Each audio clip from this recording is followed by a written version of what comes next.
morning. Coming at you from Ground Zero Salem.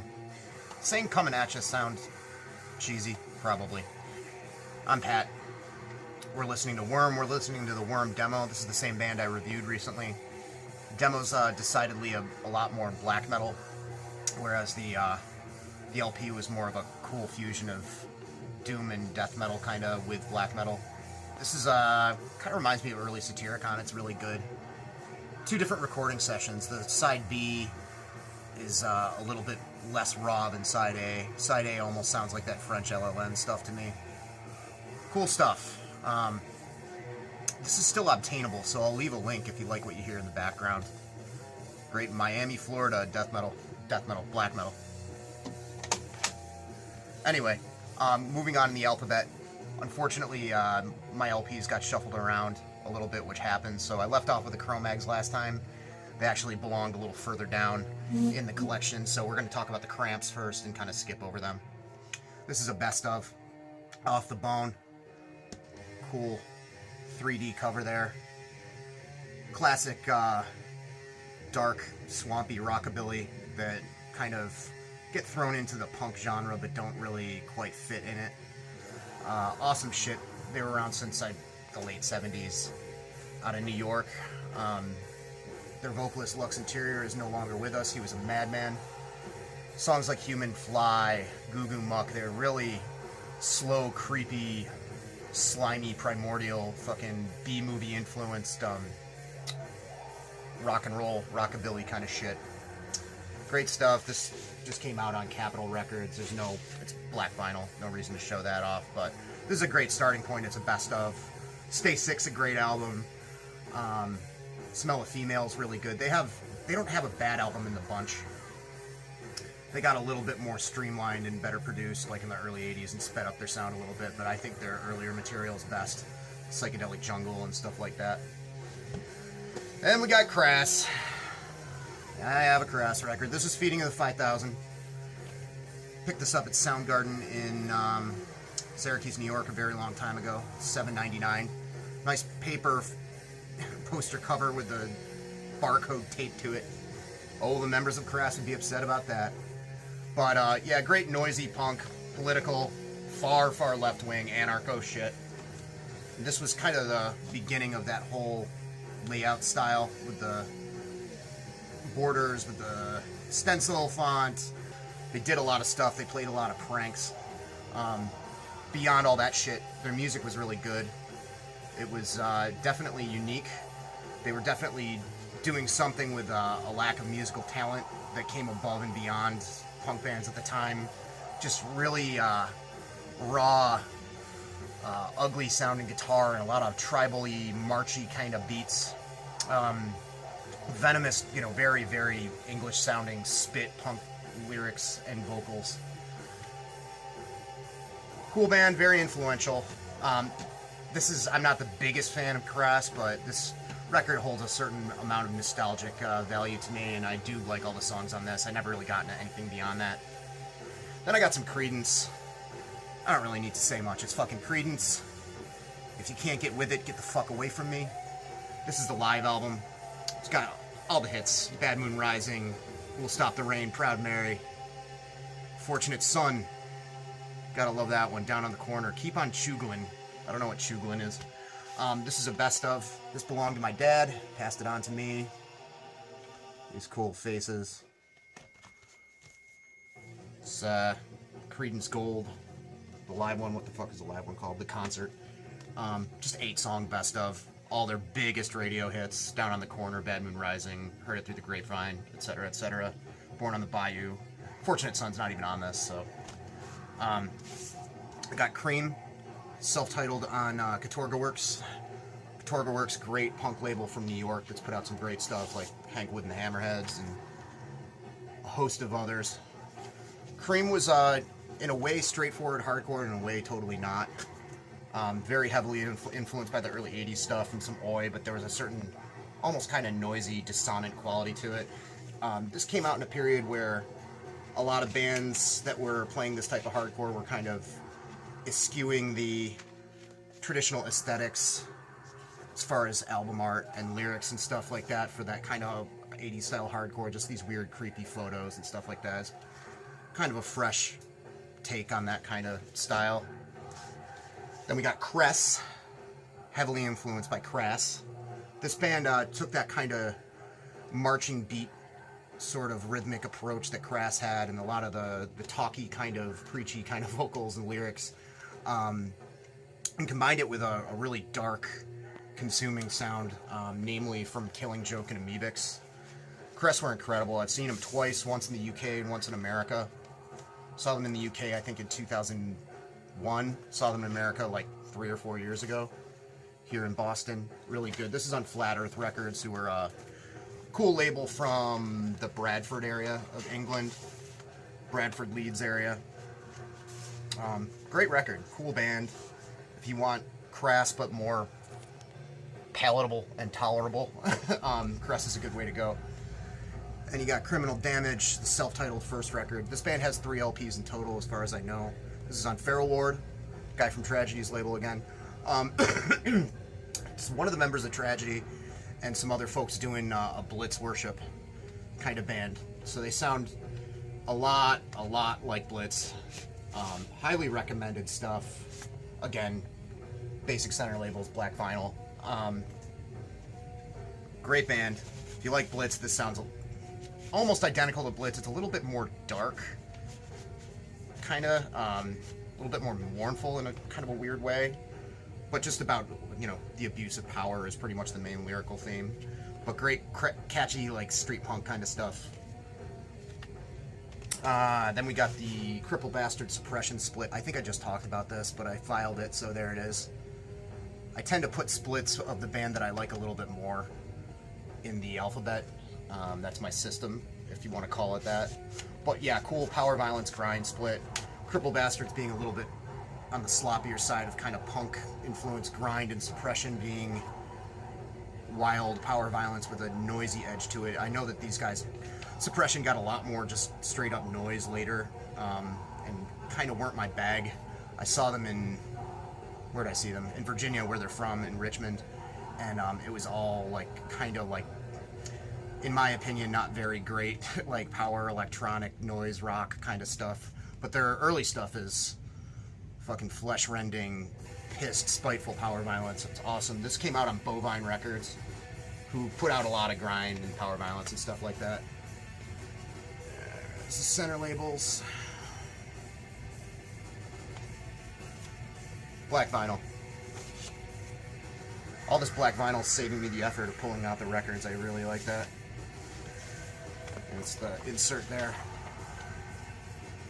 Cool cut and paste kind of thing.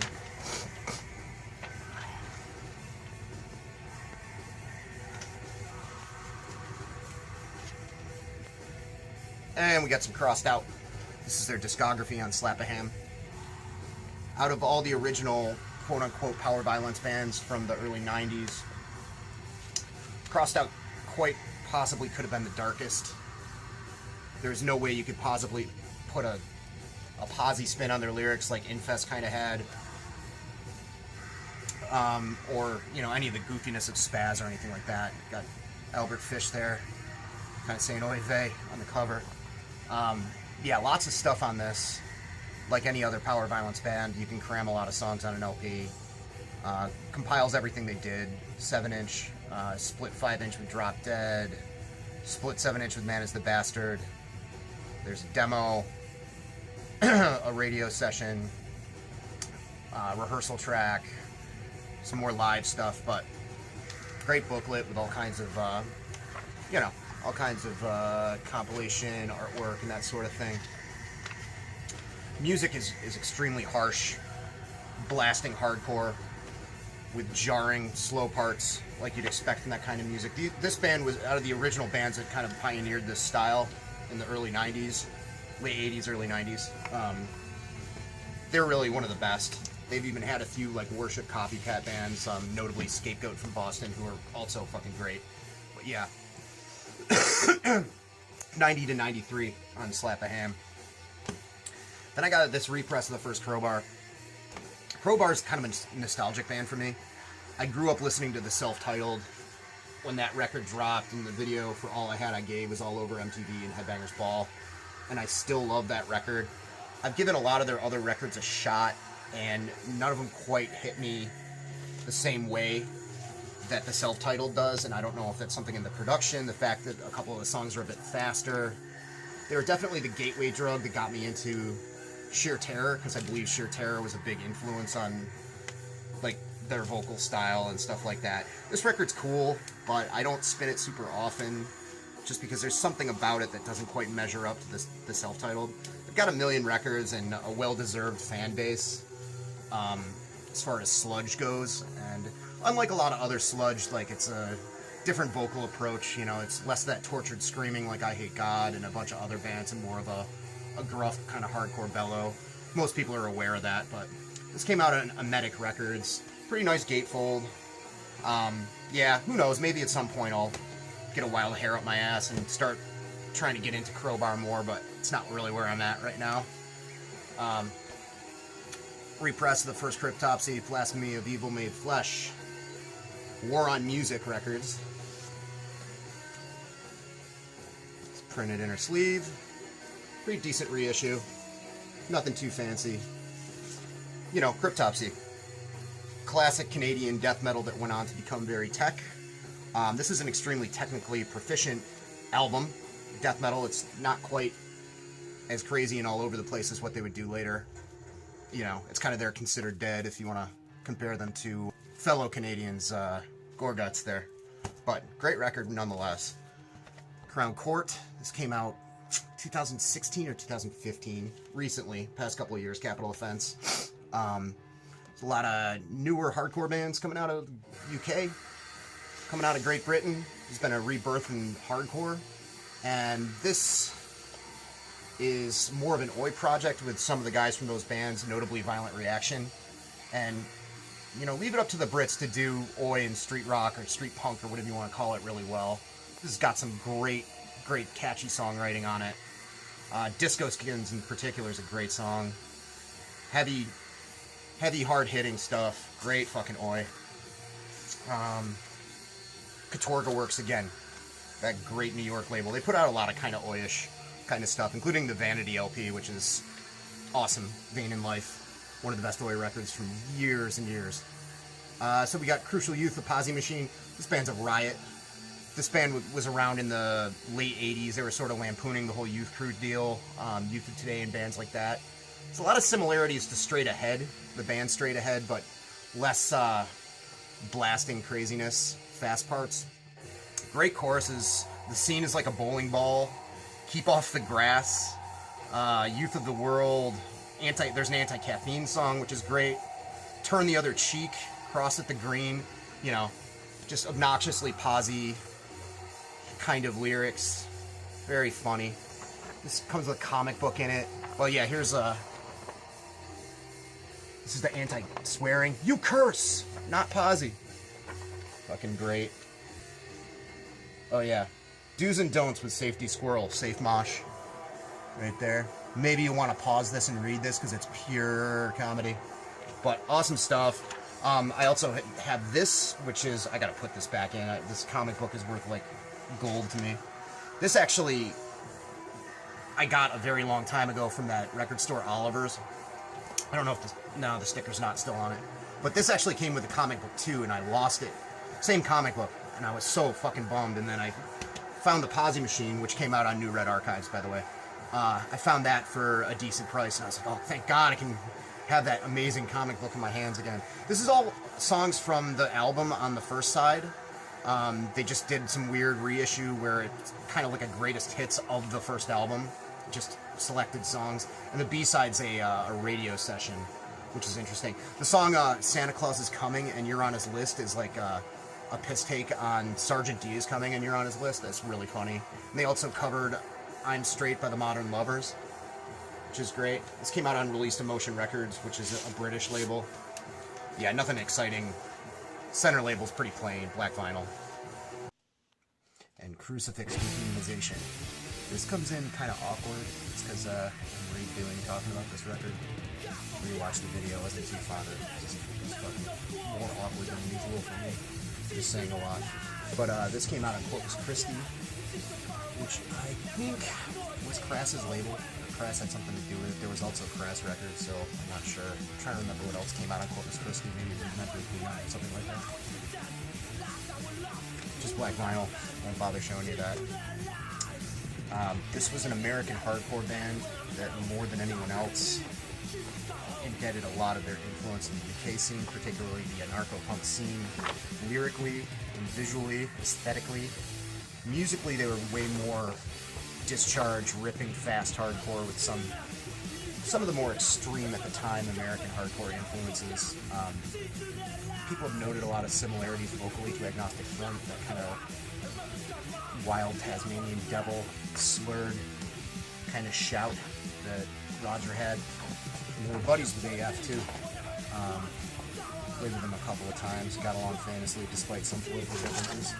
God damn, that's a massive poster. But yeah, fucking great classic hardcore record. Definitely, if you're into Discharge and the early UK stuff, and Agnostic Front, that's a good way to point you. But yeah, alright, I'm gonna throw that in there. Then we got Crucifix. Super fucking obnoxious, bratty, twisted, weird punk from Wisconsin. Or not Wisconsin, they have an album called Wisconsin. They were from Michigan, actually. Democracy Spawns Bad Taste. The vocals are like the level of obnoxious that makes Jello Biafra sound like Frank Sinatra, basically. Real weird, mentally addled, paranoid type of stuff. Hinckley had a vision talking about more or less applauding John Hinckley, the guy who tried to assassinate Ronald Reagan. Cops for Fertilizer. Just the sense of paranoia and fucking weirdness on this album is great. It's just damaged fucking punk rock. On Alternative Tentacles. This came with an insert. We got Crumbsuckers. Life of Dreams came out on Combat Core in '86, I believe. One of my all-time favorite records. Definitely have some of these weird sucker guys tattooed on my arm. Just awesome gravelly throated thrash kind of crossover stuff.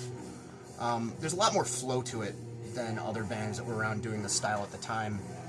It's got a certain swag, and it's less choppy than, say, I don't know, Cryptic Slaughter or The Accused.